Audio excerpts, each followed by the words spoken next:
పిలిపిస్తే రావాలి కదా. వాళ్ళు కాకుండా ఈ రోజు ఒక మీ రిపోర్టరు మనం ఎట్లా పోవడానికి రాత్రి పోవడానికి ప్రయత్నం చేశారు. ఏ ఆధార్ పైన పోతున్నారు? 5:30 టికెట్ బుక్ చేసి బ్యాంకాక్ పేరుతో వెళ్తున్నారు. కావాల్సింది ఆనే మనకు కోఆపరేట్ చేయాలి కదానే, చేయకుండా ఎందుకు పారిపోతున్నారు? నమస్తే సజ్జనార్ గారు, good morning, good afternoon, good evening. మీరు నా మీద అనేక ఆరోపణలు చేశారు. అప్పుడు మీకు ఆన్సర్ చేయడానికి నేను మీ పోలీస్ కస్టడీలో ఉన్నాను కాబట్టి సాధ్యం కాలేదు. ఇప్పుడు బయటకు వచ్చాను. మీరు నా పైన ఎటువంటి ఆరోపణలు చేశారో వాటన్నిటికి కూడా సమాధానం చెప్పాలని మీకు ఈ వీడియో ద్వారా తెలియజేస్తున్నాను. గౌరవనీయుల హైదరాబాద్ పోలీస్ కమిషనర్ సజ్జనార్ గారు, నా పైన మీరు అనేక నిరాధారమైన ఆరోపణలు చేశారు. అడిషనల్ డీజీ క్యాడర్లో ఉన్న మీరు 1-2 నెలల్లో డీజీపీ కావాల్సిన మీరు ఎవరినో సంతృప్తిపరచడానికి, ఏదో ఇష్యూ డైవర్ట్ చేయడానికి మీకు ఇచ్చిన టాస్క్లో భాగంగా నాపై వ్యక్తిగత కక్షతో చేసినట్లుగా అసత్య ఆరోపణలు చేశారు. వాటికి వివరణ ఇచ్చే ప్రయత్నం చేస్తున్నాను. సజ్జనార్ గారు, మీరు చాలా విజ్ఞానవంతులు, అరుదైన పోలీస్ అధికారి, పోలీస్ యంత్రాంగానికి వన్నె తెచ్చిన మత్సుతునక మీరు, వేలాది మందికి స్ఫూర్తి. మీరు కాకి హీరో. భారత రాజ్యాంగ పరిధిలో ఎన్కౌంటర్లు చేసి దేశవ్యాప్తంగా కోట్లాది మంది జనం మనసులను గెలుచుకున్నారు. మీకు ఉన్న కోట్లాది మంది అభిమానులు నేను కూడా ఒకడిని. వరంగల్ ఎస్పీగా మీరు పనిచేసిన కాలం నుంచే దాదాపు అంటే 17-18 ఏళ్ల కాలం నుంచి కూడా నేను మీకు బాగా తెలుసు.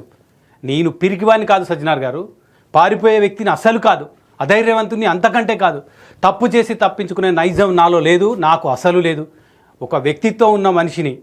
ఈ కేసులకు, ఎన్కౌంటర్లకు భయపడే మనస్తత్వం కాదు నాది. కేవలం బలహీన వర్గాలను మాత్రమే టార్గెట్గా చేసుకొని రాజ్యాంగ పరిధిలో మీరు వేసే ఆటవిక శిక్షలను ప్రశ్నించలేని నిస్సహాయులుగా మిగిలిన లక్షలాది మందిలో నేను మాత్రం ఒకడిని కాదు సజ్జనార్ గారు. ఎన్టీవీపై మీరు మోపిన కేసుకు సంబంధించి దొంతు రమేష్ అనే నాకు మీరు అంటే మీ టీం నోటీస్ ఇచ్చారా? ఇస్తే ఎప్పుడు ఇచ్చారు? నోటీస్ వ్యక్తిగతంగా నాకు కానీ, నా ఆఫీస్లో కానీ, నా ఇంట్లో కానీ నోటీస్ ఇచ్చినట్టు రుజువు చూపించగలరా? కావాల్సిందండి, నోటీస్ ఇస్తాను, రావాలి. కనీసం నాకు మౌఖికంగా సిసిఎస్ ఆఫీస్కి రమ్మని చెప్పారా? ఎఫ్ఐఆర్లో నా పేరుందా? సీఈఓకు నోటీస్ ఇవ్వడానికి మీ సిసిఎస్ టీం 2 సార్లు ఎన్టీవీ ఆఫీస్కి వచ్చినప్పుడు స్వయంగా నేనే దగ్గరుండి సీఈఓ దగ్గరికి తీసుకెళ్లి సీఈఓకు నోటీస్ ఇప్పించాను. నన్ను అరెస్ట్ చేసిన 13 మధ్యాహ్నం 12:30 గంటల ప్రాంతంలో సిసిఎస్ టీం రిసెప్షన్లో కూర్చుంటే వాళ్ళకు దగ్గరగా వెళ్ళి పలకరించి ఏం కావాలని అడిగాను. సీఈఓకు నోటీస్ ఇవ్వాలనంటే 3rd ఫ్లోర్కు తీసుకెళ్లి ఇప్పించాను. ఈ అంశానికి సంబంధించిన వీడియోలు నా దగ్గర రుజువులు ఉన్నాయి. అలాగే మీ ఇన్వెస్టిగేషన్ ఆఫీసర్ గురు రాఘవేంద్ర గారు 12 రాత్రి 7 గంటల ప్రాంతంలో ఎన్టీవీ కార్యాలయానికి వచ్చినప్పుడు ఆయనను కలిశాను. ఆఫీస్లో యాంకర్ దేవి గారి స్టేట్మెంట్ రికార్డ్ చేసే క్రమంలో సిసిఎస్ టీం పక్కనే ఉన్నాను. కనీసం నా స్టేట్మెంట్ రికార్డ్ చేయడం కోసం కానీ, నోటీస్ ఇవ్వడం కానీ మీ టీం ఏ మాత్రం ప్రయత్నించలేదు. నన్ను మీరు అరెస్ట్ చేసిన జనవరి 13న ఉదయం 1 గంట ప్రాంతంలో ఇన్వెస్టిగేషన్ ఆఫీసర్ గురు రాఘవేంద్ర గారు ఎన్టీవీ ఆఫీస్ దగ్గరకు వస్తే ఆ వాహనంలో ఉండగా నేనే దగ్గరకు వెళ్ళి పలకరించి టీ తాగి వెళ్ళాలని కూడా ఆఫీస్లోకి ఆహ్వానించాను. ఈ సందర్భంగా ఆ తర్వాత ఎప్పుడు సిసిఎస్ టీం కానీ, మీ ఇన్వెస్టిగేషన్ ఆఫీసర్ కానీ నాకు నోటీస్ ఇవ్వలేదు. సిసిఎస్ ఆఫీస్కి రావాలని చెప్పలేదు. అలాంటప్పుడు పారిపోతున్నట్లు ఎలా చెప్తారు? ఈ నెల 13 మధ్యాహ్నం 2 గంటల వరకు ఆఫీస్లోనే ఉన్నాను. 3 గంటల నుంచి 5 గంటల వరకు ప్రజాభవన్లో ఉన్నాను. ఆ తర్వాత సచివాలయానికి వచ్చాను. సాయంత్రం 6 గంటల వరకు సచివాలయంలోనే ఉన్నాను. కావాలంటే మీ గూగుల్ టేక్అవుట్ చెక్ చేసుకోండి. ఫోన్ స్విచ్ ఆఫ్ అని చేశారని చెప్తున్నారు. సెల్ స్విచ్ ఆఫ్ చేసుకుని వెళ్ళిపోతే ఎట్లా? ఎక్కడ ఫోన్ స్విచ్ ఆఫ్ చేశానో మీరు చెప్పాలి. ఎందుకంటే మీరు నన్ను దర్యాప్తు చేసినప్పుడు ఆ దర్యాప్తు చేసిన సందర్భంగా మీ ఇన్వెస్టిగేషన్లో ఉన్న ఒక టీమ్ ఆఫీసర్ సిఐనే రమేష్ ఫోన్ స్విచ్ ఆఫ్ చేయలేదు అని కూడా ఆయన చెప్పారు. ఇక మీరు నాపై చేసిన ప్రధానమైన ఆరోపణ కేసు నుంచి తప్పించుకోవడానికి బ్యాంకాక్ పారిపోతున్నట్టు చెప్పారు. అసలు నాకు మీరు నోటీస్ ఇవ్వలేదు. ఎందుకు నోటీసు? ఎఫ్ఐఆర్లో నా పేరు అంటే దొంతు రమేష్ పేరు లేదు. నన్ను సిసిఎస్ ఆఫీస్కి రావాలని ఎవరూ చెప్పలేదు. కనీసం ఫోన్ ద్వారా కూడా సమాచారం ఇవ్వలేదు. అలాంటప్పుడు నేను ఫ్యామిలీతో వెళ్తుంటే బ్యాంకాక్ పారిపోతున్నానని ఎలా చెప్తారు సజ్జనార్ గారు? అంటే వాళ్ళు ఎందుకు కావాల్సిన వాళ్ళు కాదా? మనం పిలిపిస్తే రావాలి కదా. వాళ్ళు కాకుండా ఈ రోజు ఒక మీ రిపోర్టరు మనం ఎట్లా పోవడానికి రాత్రి పోవడానికి ప్రయత్నం చేశారు. ఏ ఆధార్ పైన పోతున్నారు? నేను ఏమైనా నీరవ్ మోడీనా లేదంటే విజయమాల్యానా? వేల కోట్ల ప్రజాధనం దోచుకొని బ్యాంకులకు ఎగనామం పెట్టిన నిందితున్నా నేను విదేశాలకు పారిపోవడానికి?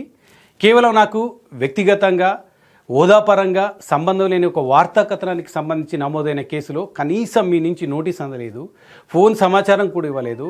నేను పారిపోతున్నానని ఎలా చెప్తారు? సరే, మీరు అనుకున్నట్టుగానే బ్యాంకాక్ పారిపోతుంటే పట్టుకున్నారని అనుకుందాం. మీరు చాలా విజ్ఞానవంతులు, అరుదైన మచ్చుతునుక లాంటి పోలీస్ ఆఫీసర్ కదా. ఇన్పుట్ ఎడిటర్గా వార్తా ప్రసారంలో నా బాధ్యత ఏ మేరకు ఉంటుంది? ఎలక్ట్రానిక్ మీడియా ప్రోటోకాల్ తెలిసి ఉంటే మీకే అర్థమవుతుంది కదా సార్. ఇది తెలుసుకోలేంత నిపుణులు కాదని నేను ఊహించలేను. నా పేరు ఎఫ్ఐఆర్లో లేనప్పుడు, నాకు నోటీస్ లేనప్పుడు నేను విదేశీ ప్రయాణం చేయడం ఏ విధంగా నేరం అవుతుంది మీరు చెప్పాలి. ఎలా పారిపోవడం అవుతుందో కూడా మీరే చెప్పాలి సజ్జనార్ గారు. ఇవన్నీ అడిగితే మీరు మరో అక్రమ కేసు నా పైన బనాయించే స్వేచ్ఛ మీకు ఉండొచ్చు, అయినా నేను దానికి భయపడను. వాస్తవానికి సంక్రాంతికి ఫ్యామిలీతో ఊరు వెళ్ళాలనుకున్నాను. అయితే ఈ నెల 18 నుంచి దావోస్లో జరిగే వరల్డ్ ఎకనామిక్ ఫోరం సదస్సులో ఎన్టీవీ నుంచి కవరేజ్కి వెళ్ళాలని నిర్ణయించుకున్నాను. ఇంత తక్కువ సమయంలో నా గ్రామానికి 400 కిలోమీటర్ల రోడ్ జర్నీ చేసి మళ్ళీ తిరిగి రావడం ఇష్టం లేక అప్పటికప్పటికి వైఫ్తో 4 రోజులు వెకేషన్కి వెళ్ళాలనుకున్నాను.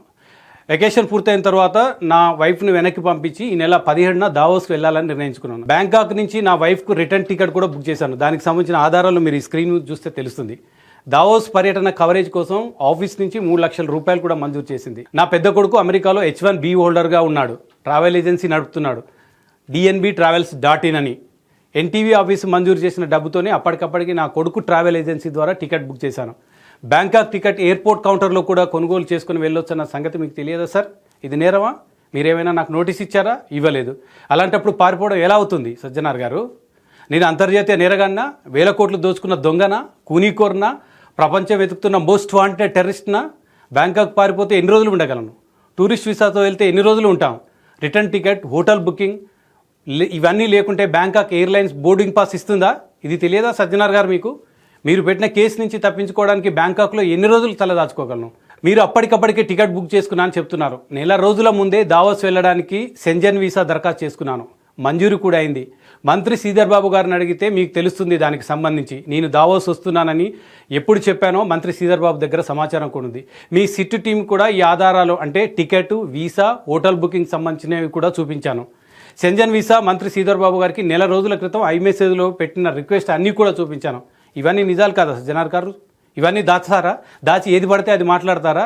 నేను బలహీనం కాబట్టి ఏదంటే అది మీరు మీడియా ముందు మాట్లాడి నన్ను ఒక దొంగని చేస్తారా? పారిపోతున్న దొంగని. నేను విదేశాలకు పారిపోతుంటే పట్టుకున్నారని చెప్తున్నారు. మరి నా కొలిగ్ చారిని, సుధీర్ని ఎక్కడ పట్టుకున్నారు? ఇంట్లో ఉండగానే తలుపులు బద్దలు కొట్టి వాళ్ళకి ఎలాంటి నోటీస్ ఇవ్వకుండా అదుపులోకి తీసుకున్నారు కదా. నేను పారిపోతున్నాను, విదేశాలకు పారిపోతే ఎయిర్పోర్ట్లో అరెస్ట్ చేశాను అన్న మీరు నా కొలీగ్స్ని ఎక్కడ అరెస్ట్ చేశారో ప్రజలకు తెలియదా? వార్తా ప్రసారం అయిన రోజులు శబరిమల వెళ్ళిన చారిని ఎందుకు అదుపులోకి తీసుకున్నారు? 15 గంటలు ఎందుకు వేధించారు? సచివాలయం బీట్ చూస్తే సుధీర్ను ఇంట్లో ఉండగా దళిత బిడ్డను ఎందుకు ఇందులోకి లాగారు? అతనికి సంబంధం లేని అంశానికి సంబంధించి మేము బీసీలం, దళిత బిడ్డలం కాబట్టి మా మీద ఈ కక్ష సాధింపు చర్య. మేము ప్రశ్నించలేము కాబట్టి ఈ వర్గాలను ఏం చేసినా పడి ఉంటారనే మీ ఆలోచన. ఎమర్జెన్సీ అయితే మీరంతా లోపల ఉండేవాళ్ళు అంటూ కూడా బెదిరించారు. ఎమర్జెన్సీ విధించిన ఇందిరాగాంధీ ఆ తర్వాత ఏమైందో మీకు తెలియదా? చరిత్ర తెలియదా సజ్జనార్ గారు? మీరు ఎలా ఎన్కౌంటర్లు చేస్తారో, చేసిన తర్వాత మీరు ఎలా హీరో అవుతారో ప్రపంచానికి తెలుసు. ఎన్కౌంటర్తో ప్రభుత్వానికంటే మీకు ఎక్కువ హీరో ఇమేజ్ తీసుకొస్తుంది, అది కూడా తెలుసు.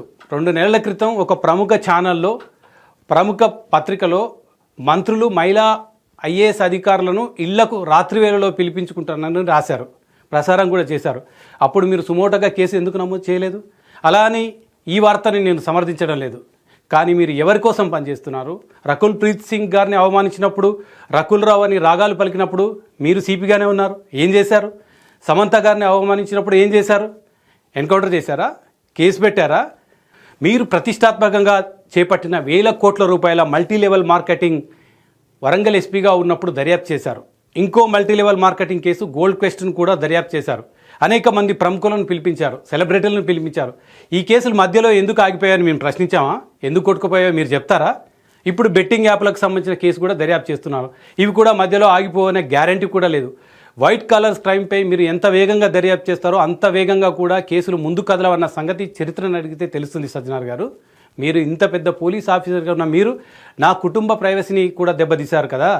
నేను తప్పు చేస్తే, నేను దోషిగా ఉంటే, నన్ను దోషిగా మీరు నిలబెట్టాలనుకుంటే నేను మాత్రమే బాధ్యుని. కానీ మీరు నా అరెస్ట్ స్టేట్మెంట్లో నా ఇల్లు, చిరునామా, ఫ్లాట్ నెంబర్తో సహా మొత్తం ట్వీట్ చేసి నా కుటుంబ ప్రైవసీ దెబ్బతీశారు కదా. ఇది మీకు న్యాయమేనా? మీలాంటి అరుదైన ఆఫీసర్కి ఇది తగునా? ఇవన్నీ ప్రశ్నిస్తున్నానని మరో కేసు బనాయించకండి సార్. అసలే మేము బలహీన వర్గాలం, నోరు మెదపలేం, దళిత బిడ్డలం, గొంతెత్తలేం.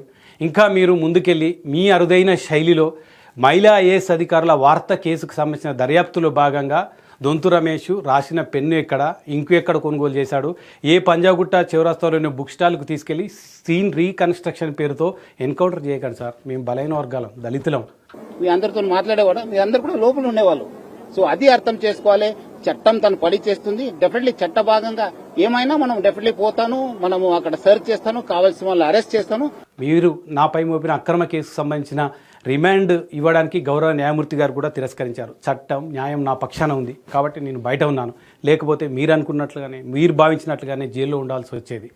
గౌరవ న్యాయమూర్తి గారు ఆదేశాల ప్రకారం ఈ కేసులో మీకు విచారణకు సహకరించడానికి సిద్ధంగా ఉన్నాను. ఈ కేసును మీరు ఎంతవరకు లోతుగా నిజాయితీగా దర్యాప్తు చేస్తే అంతే నిజాయితీగా మీకు సహకరిస్తాను. మీలాంటి పెద్ద ఆఫీసర్లు నాలాంటి చిన్నవాడిపైన ఆధారాలు లేకుండా ఆరోపణలు చేస్తే నేను అయితే పలచబడిపోను సార్. సజ్జనర్ గారు ఇది గుర్తుంచుకోండి, ఇది మీకు కౌంటర్ కాదు, వివరణ. ఎందుకంటే సోషల్ మీడియాలో విస్తృతంగా నేనేదో బ్యాంకాక్ పారిపోతున్నట్లు, అసలు దేశం విడిచి పారిపోతున్నట్టు, నా భార్యతో సహా వెళ్తున్నాను సార్. నేను ఎవరితో వెళ్ళడం లేదు. బ్యాంకాక్లో కూడా టూరిస్ట్ ప్లేస్లు ఉంటాయి, భార్యతో వెళ్తే కూడా బ్యాంకాక్ పోవడం తప్పు. అక్కడ మొత్తం బ్యాంకాక్లోనే స్థిరపడేంత ఆర్థిక స్తోమత కూడా నాకు లేదు అన్ని రోజులు ఉండడానికి. అయినా ఏ వీసా లేకుండా కేవలం టూరిస్ట్ వీసాతో బ్యాంకాక్లో ఎన్ని రోజులు ఉండగలను సార్? అయినా నేనేమైనా ఏ కేసు, మీరు పెట్టిన కేసుకు సంబంధించి ఏమైనా వేల కోట్ల రూపాయల స్కామ్ చేశానా, లేకపోతే హత్య చేశానా, ఇంకేదైనా చేశానా? ఎందుకు బ్యాంకాక్ పారిపోతున్నానని చెప్తారు? కేవలం కొంతమందిని సంతృప్తిపరచడానికి, కొంతమందిని బలిపశువులను చేయడానికి మాత్రమే మీరు ఈ రకమైన ఆరోపణలు చేశారని నేను భావిస్తున్నాను. దయచేసి సోషల్ మీడియా మిత్రులు కూడా రకరకాలుగా చేస్తున్నారు. దీనికి సంబంధించిన ఆధారాలు ఈ వీడియోతో పాటు మీరు నేను టికెట్ బుక్ చేసుకుంది, నాకు నోటీస్ రాని విషయం కూడా గుర్తించి పోలీసులను ప్రశ్నించండి. పోలీసులను ప్రశ్నించకపోతే వాళ్ళని హీరోలుగా చేస్తే నాలాంటి వాళ్ళపైన రేపు మీ పైన కూడా ఇదే రకమైన అణచివేత ఉంటుంది. గుర్తుంచుకోండి. Thank you.